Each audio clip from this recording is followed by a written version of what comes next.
राधे राधे जी। श्री शिवाय नमस्तुभ्यम। आज है एकादशी और आज है सोमवार। आइए गीता जी का 7वां अध्याय हिंदी में आपको श्रवण कराते हैं। कहा जाता है आज एकादशी सोमवार के दिन गीता जी का 7वां अध्याय सुना जाए तो इससे पावन पवित्र सुखों की प्राप्ति होती है और सदा सर्वदा पितृ भी प्रसन्न होते हैं। आरंभ करते हैं। मेरे की पितृदोष है तो वंश वृद्धि, शारीरिक, मानसिक, आर्थिक कोई अन्य परेशानी सदा सर्वदा लगी रहती है। ऐसे में संभव हो तो इस विधि से आप गीता जी का 7वां अध्याय सुने, नहीं तो बस अपने पितरों का स्मरण करें और कहें कि हे पितृ देवता, मन कर्म वाणी से कोई भूल चूक हुई हो तो क्षमा प्रार्थी हूँ। अगर आप अधोगति में हैं तो आपको मुक्ति मिले, इसके लिए मैं आज प्रार्थना के तहत गीता जी का 7वां अध्याय आज के शुभ दिन में सुन रही हूँ।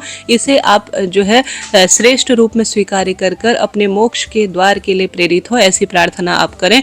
नहीं तो दूसरा तरीका यह है कि गीता जी का 7वां अध्याय जब आप सुनते हैं तो जल का लोटा अपने पास रखें, दक्षिण दिशा की ओर मुख करते हुए एक लंबी बत्ती का दीपक लगाएं। जल के लोटे में कुशा, जौ, तिल, गंगाजल डालकर पितृ देवताओं का ध्यान कर गीता जी का 7वां अध्याय सुने और बाद में पितरों को यह समर्पित, यह जो जल है दक्षिण दिशा की ओर मुख करते हुए आप समर्पित कर दे। तो इस तरह से दो प्रक्रिया है, आप चाहें किसी के भी तहत आप सुन सकते हैं। आरंभ करते हैं। गीता जी के 7वें अध्याय में लिखा गया है, श्री भगवान बोले, हे पार्थ, अनन्य प्रेम में मुझमें आसक्त चित्त और अनन्य भाव से मेरे पारायण होकर योग में लगा हुआ तू जिस प्रकार से संपूर्ण विभूति, बल, ऐश्वर्य, गुणों से युक्त सबके आत्मरूप मुझको संशय रहित जानेगा, उसको सुन।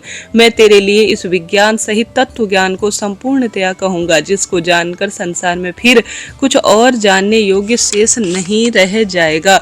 हजारों मनुष्यों में से कोई एक मेरी प्राप्ति के लिए यत्न करता है और उन यत्न करने वाली योगियों में कोई भी एक मेरे पारायण होकर मुझको तत्व से अर्थात यथार्थ रूप में जानता है। पृथ्वी, अग्नि, वायु, आकाश, मन, बुद्धि और अहंकार भी इस प्रकार यह 8 प्रकार से विभाजित मेरी प्रकृति है।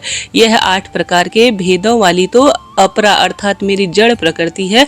और हे महाभावो, इससे दूसरे को जिससे यह संपूर्ण जगत धारण किया है मेरी जीव रूपा परा अर्थात चेतन प्रकृति जान।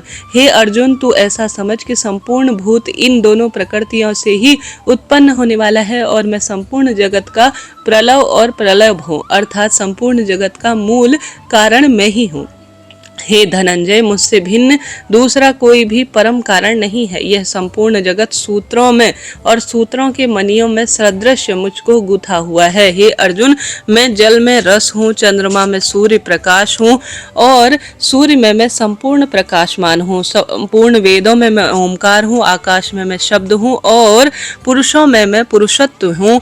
मैं पृथ्वी में पवित्र हूँ, गंध में और अग्रिम में मैं तेज हूँ और संपूर्ण भूतों में उसका जीवन हूँ और तपस्वियों में मैं तप हूँ। हे अर्जुन, तो संपूर्ण भूतों का सनातन बीज मुझको ही जान। मैं बुद्धिमानों की बुद्धि और तेजस्वियों का तेज हूँ। हे भरत श्रेष्ठ, मैं बलवानों का आशक्त और कामनाओं से रहित बल अर्थात सामर्थ्य हूँ और सब भूतों में धर्म के अनुकूल अर्थात शास्त्र के अनुकूल काम हूँ। और जो भी सतगुण से उत्पन्न होने वाले भाव हैं और जो रजोगुण तथा तमोगुण से होने वाले भाव हैं, उन सबको तो मुझसे ही होने वाला है ऐसा जान, परंतु वास्तव में उसमें मैं और वे मुझ में नहीं है। तीनों के कार्य रूप सात्विक, राजस और तामस, इन तीनों प्रकार के भावों से यह संसार प्राणी समुदाय मोहित हो रहा है। इसलिए इन तीनों गुणों से मुझ अविनाशी को नहीं जानता, क्योंकि यह अलौकिक अर्थात अति उद्धृत त्रिगुणमयी मेरी माया ही दुरस्त है। परंतु जो पुरुष केवल मुझको ही निरंतर भजते हैं वह इस माया का उल्लंघन कर जाते हैं अर्थात संसार से तर जाते हैं। माया के द्वारा जिनका ज्ञान हारा जा चुका है, ऐसे आसुर स्वभाव को धारण किए हुए मनुष्यों में नीच दूषित कर्म करने वाले मूढ़ लोग मुझको नहीं भजते। हे भरतवंशियों में श्रेष्ठ अर्जुन, उत्तम कर्म करने वाले अर्थार्थी, आत्र, जिज्ञासु और ज्ञानी, ऐसे 4 प्रकार के भक्तजन मुझको भजते हैं। उनमें नित्य मुझ में एकाकी भाव से स्थित अनन्य भक्ति प्रेम वाला ज्ञानी भक्त मुझे अत्यंत प्रिय है और उत्तम है, क्योंकि मुझको तत्व से जानने वाले ज्ञानी को अत्यंत प्रिय हूँ और वह ज्ञानी मुझे अत्यंत प्रिय है। ये सभी उदार हैं, परंतु ज्ञानी तो साक्षात मेरा ही स्वरूप है, ऐसा मेरा मत है, क्योंकि वह मतगत मन बुद्धि वाला ज्ञानी भक्त अति उत्तम गति स्वरूप मुझ में ही अच्छी अच्छी प्रकार से स्थित है, क्योंकि जन्मों के अंत में जन्म में तत्व ज्ञान को प्राप्त पुरुष सब कुछ वासुदेव ही है। इस प्रकार मुझको जो भजता है वह आत्मा अत्यंत दुर्लभ है। उन भोगों की कामना द्वारा जिनका ज्ञान हारा जा चुका है, वे लोग अपने स्वभाव से प्रेरित होकर उस नियम को धारण करके अन्य देवताओं को भजते हैं, अर्थात पूजते हैं। जो सकाम भक्त जिस देवता के स्वरूप को श्रद्धा से पूजना जानता है, उस भक्ति की श्रद्धा को उसी देवता के प्रति मैं स्थिर करता हूँ।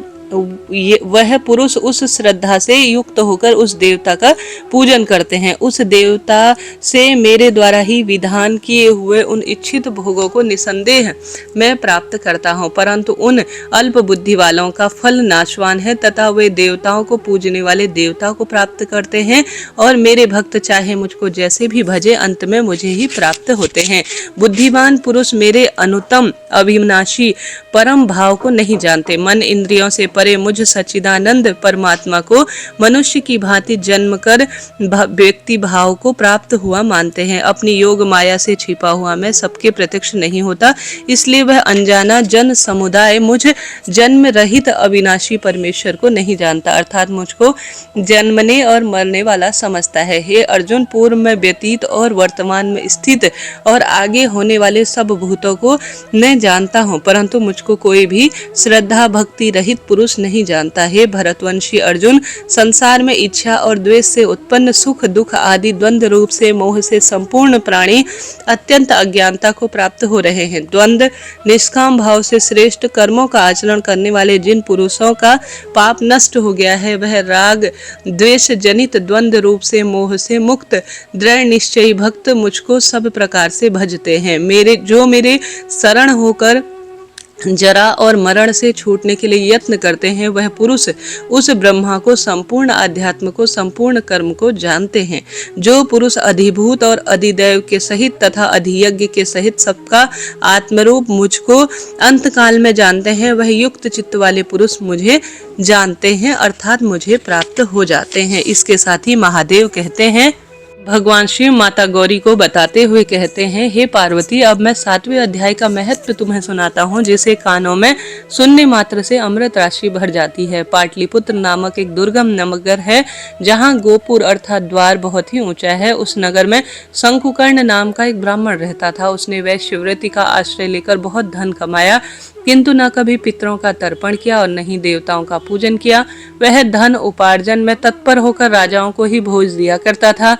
एक समय की बात है, उस ब्राह्मण ने अपना चौथा विवाह करने के लिए पुत्रों और बांधवों के साथ यात्रा की। मार्ग में आधी रात के समय जब वह सो रहा था, तब एक सर्प ने कहीं से आकर उसके हाथ में काट लिया। उसके काटते ही उसकी ऐसी दशा हो गई कि मणि मंत्र और औषधि आदि से भी उसके शरीर की रक्षा असाध्य जान पड़ रही थी। तत्पश्चात कुछ ही क्षणों में उसके प्राण प्रखीर उड़ गए और वह प्रेत बन गया। फिर बहुत समय के बाद वह प्रेत सर्प योनि में उत्पन्न हुआ और दर दर पर भटकने लगा। उसका वित्त धन की वासना में पूर्ण रूप से मन बधा हुआ था। उसने पूर्व वृतांत का स्मरण करके सोचा, मैंने घर के बाहर करोड़ों की संख्या में जो अपना धन गाड़ रखा है, इससे इन पुत्रों को कैसे वंचित कर स्वयं ही उसकी रक्षा करूंगा।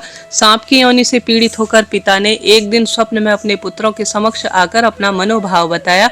तब सवेरे उठकर पुत्र जो है बड़े विस्मृत भाव के साथ एक दूसरे को स्वप्न में कही हुई बात बताई। उसमें से मझला पुत्र कुदाल हाथ में लेकर घर से निकला और जहां उसके पिता सर्प योनि धारण किए हुए थे, उस स्थान पर गया। यद्यपि उसे धन के स्थान का ठीक ठीक आभास नहीं था, फिर भी चिन्हों के माध्यम से ठीक उसने निश्चय लिया और लोभ बुद्धि के कारण वहां पहुंचकर बांबी को खोदना आरंभ किया। तब उस बांबी ने बड़ा भयंकर वहां से सांप प्रकट हुआ और बोला, अरे मूर्ख, तू कौन है, किस लिए आया है, यह बिल क्यों खोद रहा है, किसने तुझे यहाँ भेजा है, सारी बात मेरे सामने बता।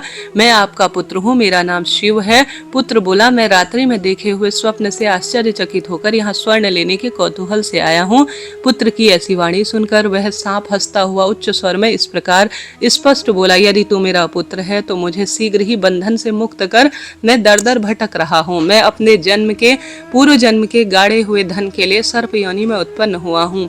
पुत्र बोला, पिताजी आपकी मुक्ति भला कैसे हो, इसका क्या उपाय है, हम सभी को बताएं, क्योंकि मैं रात में जो है सब लोगों को छोड़कर आपके पास आपकी मुक्ति के लिए ही आया हूँ। पिता बोले, बेटा, गीता के अमृत सप्तम अध्याय को छोड़कर मेरी मुक्ति के लिए तीर्थ, दान, तप, यज्ञ भी सर्वदा सामर्थ्य नहीं है। केवल गीता का 7वां अध्याय ही प्राणियों के जरा, मृत्यु और सभी बंधन और दुखों को दूर करने वाला है। पुत्र, मेरे श्राद्ध के दिन गीता के 7वें अध्याय का पाठ करने वाले ब्राह्मण को श्रद्धा पूर्वक भोजन कराओ, इससे निसंदेह मेरी मुक्ति हो जाएगी। वत्स, अपनी शक्ति अनुसार पूर्ण श्रद्धा के साथ निर्व्यसनी और वेद विद्या में प्रवीण अन्य ब्राह्मण को भी खूब भोजन कराओ। सर्प योनि में पड़े हुए पिता के वचन सुनकर सभी पुत्रों ने उनकी आज्ञा अनुसार तथा उससे भी अधिक किया। तब शंकुकर्ण ने अपने सर्प शरीर देह को त्याग कर दिव्य देह धारण की और सारा धन अपने पुत्रों के अधीन कर दिया। पिता ने करोड़ों की संख्या में जो धन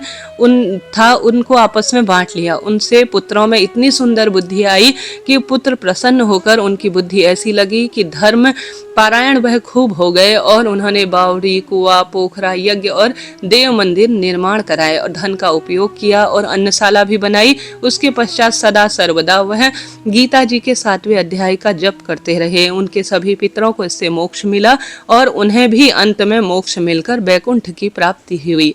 हे पार्वती, यह तुम्हें मैंने गीता का 7वां अध्याय का महत्व और कथा पूर्ण रूप से श्रवण कराई, जिसके श्रवण मात्र से मानव सब पातकों से मुक्त हो जाता है। बोलिए श्री कृष्ण भगवान की जय, गीता जी की जय। प्रिय श्रोताजनों, इस तरह से यह आज मैंने गीता जी का 7वां अध्याय आपको सुनाया। आपसे बस अनुरोध है, चैनल को सब्सक्राइब करें। एकादशी व्रत पारण कब होगा इसका वीडियो चैनल पर आ चुका है और एकादशी व्रत कथा भी चैनल पर आ चुकी है। राधे राधे।